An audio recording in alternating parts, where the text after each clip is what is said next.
Very good evening. You're watching the headlines with me. I'm Deepavali Hazra. West Bengal Chief Minister Mamata Banerjee called for a referendum on the Citizenship Act to take a verdict of whether people want the law or not, and she demanded that the referendum be conducted by an impartial organization like the United Nations. She said that protests against the law will not end until the legislation is withdrawn.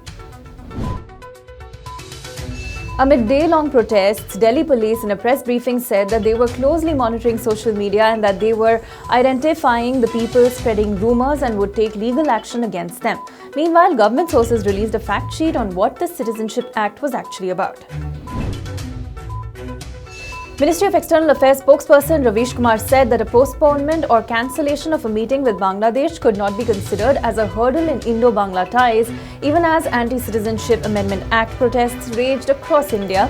He said the relationship between the two partners was excellent. He also reminded that Bangladesh had clarified the reasons for the cancellation of its visit. On a day that witnessed massive protests against the amended Citizenship Act, the Congress had called for a core group meeting at Sonia Gandhi's residence. Several opposition leaders were detained in Delhi near Red Fort on Thursday. Sandeep Dixit, Sitaram Yechuri, D. Raja and Brinda Karat were also detained. Yogendra Yadav had said that it was an honor to be detained. Meanwhile, the Home Ministry has called for a review meeting over the Anti-Citizenship Act protests. As protests raged in Delhi, the police installed heavy barricading, causing long traffic snarls which trapped the crew and passengers of several flights which had to be delayed or cancelled. The internet was also suspended in parts of Delhi such as Selampur, ITO and India Gate. Amid the protests, at least 18 metro stations, mostly on the yellow and magenta lines, were also closed. Widespread anti-CAA protests spilled over to UP, Bihar and Karnataka apart from the national capital today. Protests at Lucknow's Hazratganj area turned violent with large-scale arson being committed and protesters pelting stones at police while the police resorted to lathi charge.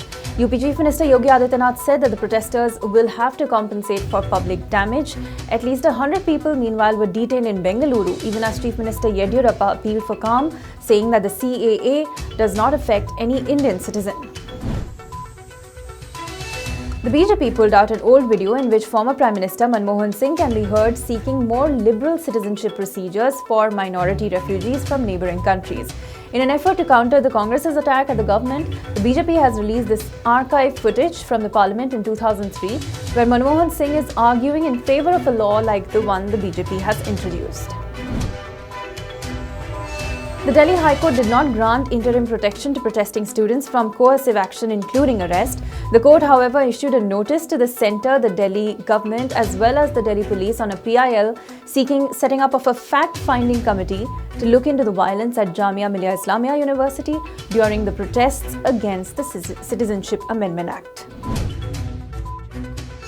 The Indian Premier League 2020 auction was held in Kolkata today. The franchisees went all out to rope in international players in the first round of bidding. Pat Cummins was roped in by Kolkata Knight Riders at a whopping ₹15.50 crores. Meanwhile, Kings 11 Punjab went all out for Glenn Maxwell, roping him in for a whopping ₹10.75 crores.